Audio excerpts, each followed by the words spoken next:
Hello guys, সবাইকে শুভ সকাল।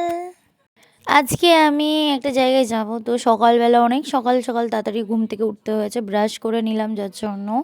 দেন আমি ফ্রেশ হয়ে নিলাম, আর খুবই ঠান্ডা ছিল, তাও আমাকে ঠান্ডার মধ্যে তো বেরোতেই হবে, কিছু করার নেই। দেন আমি রেডি হওয়ার জন্য মানে সব প্যান্ট, টপ, সোয়েটার যেগুলো আমি পরবো আজকে, তো এর জন্যই আমি রেডি হচ্ছিলাম। তো এখনই দেখবে ফটাস করে চেঞ্জ হয়ে যাবে, এই 1 2 3 ল্যা ট্যান ট্যান, আমি রেডি। এখন আমার একটা জিনিস মিসিং আছে, যেটা আমি পরবো কিছুক্ষণ পর। তার ভেতরে আমি একটা লাল সোয়েটার পরেছি, দেখতেই পাচ্ছ। সো আমি এখন, আমার খুবই শীত করছিল, জানি না কেন, তাও আমি সোয়েটার ফোয়েটার সব পরে নিয়েছি। এখন একটা জিনিস মিসিং, সেটা হচ্ছে জুতোটা। তো এখনই দেখবো জুতো ফাটাস করে চলে যাবো, 1 2 3 ট্যান ট্যান হয়ে গেল। এরপরে হচ্ছে আমি আস্তে আস্তে করে এক পা দু পা করে আমি আমার একটা ব্যাগ নিয়ে নিলাম।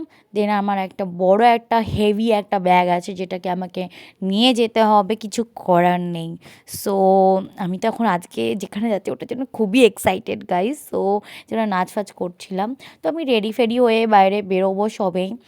আর এর জন্য আমি দেখছিলাম আর একটা জিনিস নিয়ে খুবই হাসছিলাম। তো এখানে দেখতেই পাবে মা এখানে দাঁড়িয়ে রয়েছে, বাবা আমাকে মানে ব্যাগ দিয়ে আসবে বলে, তার জন্য আমি এই একটু টুক টুক করে হাঁটলাম। এখানে আমার সাথে লালিও যাচ্ছিল, বাবা মা দুজনেই যাচ্ছিল আমার সাথে, মানে মা যাবে না, মানে বাবা যাবে আর কি। তো এর জন্য লালিও আমার সাথে সাথে, আমি কোথাও গেলে লালি আমার সাথে যাবেই। তো আর কি বলবো, এরা আমার পিছন ছাড়বে না, বিকজ এরা আমাকে খুবই ভালোবাসে। তো আমি এখানে দেখছিলাম আমার অবস্থা, আমার হুলিয়া দেখতেই পাচ্ছ, তো অবশ্যই জানিও আমাকে কেমন লাগছে। তো হ্যাঁ, এবার আমি আস্তে আস্তে চলে যাচ্ছি, আর আমার বিশাল মানে ঠান্ডাও লাগছিলো, প্লাস হাসিও পাচ্ছিলো। কী একটা কথা নিয়ে হাসি হচ্ছিলো জানি না আমি। বাট এখানে দেখবে আমার কালুয়া কালুয়া এখানে চলে এসছে। আমি জানি না, আমি যখনই যেখানে যাই এরা আমার সাথে থাকবে। এখানে সুল্লু ছিল, ওর গায়ের অবস্থা কী অবস্থা হয়েছে, আর এখানে লালি বসে রয়েছে, ও দেখছে আমি চলে যাবো। আর ফাইনালি আমি পারুলিয়াতে চলে এসেছি। এখান থেকে একটু পরে আমি একটা জায়গাতে চলে যাবো, তারপরে আমার গাড়ি আসবে। তো হ্যাঁ, আমি এবার গাড়ির জন্য ওয়েট করছিলাম। এমনি তো অনেক লেট হয়ে গেছিলো, আমরা বাসেই যেতাম, বাট পরে ঠিক করলাম যে না, আমরা গাড়িতে যাই। আর এখানে দেখো আমার সাদা একটা পোর্শন কপালে, জিনিসটাই কেমন লাগছিলো আমার। দেন আমি গাড়িতে উঠে যাই, ওই ক্লিপটা আমি নিইনি, মানে গাড়িতে উঠেই গেছিলাম, অলমোস্ট গাড়ি চলে এসেছিলো আমার, তো তাড়াহুড়ো করে আর নেওয়া হয়নি ক্লিপটা। দেন মা আমাকে একটু ম্যাগি করে দিয়েছিলো, যেটা আমি খেতে খেতে যাচ্ছিলাম। বাট তার কিছুক্ষণ পরই আমার ম্যাগিটা শ্যুট করেনি, আই থিঙ্ক, জানি না, মা ভালো করে রান্না করেছিল, বাট আমার মানে শ্যুট করে শরীরটা খুব খারাপ খারাপ লাগছিলো, মুখ চোখ দেখেই বোঝা যাচ্ছে।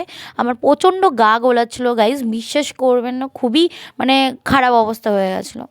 দেন আমি অলমোস্ট আমার জায়গাতে চলে এসেছি, যেখানে আমি যাচ্ছি আমার মামা বাড়িতে। আর দেন এখানে লেখাই রয়েছে হ্যাপি জার্নি, আর আমি জানি হ্যাপি জার্নি তো সবাই ভালোভাবে। দেন মাসি, বুনু, দিদুন এরা সবাই চলে এসেছিলো।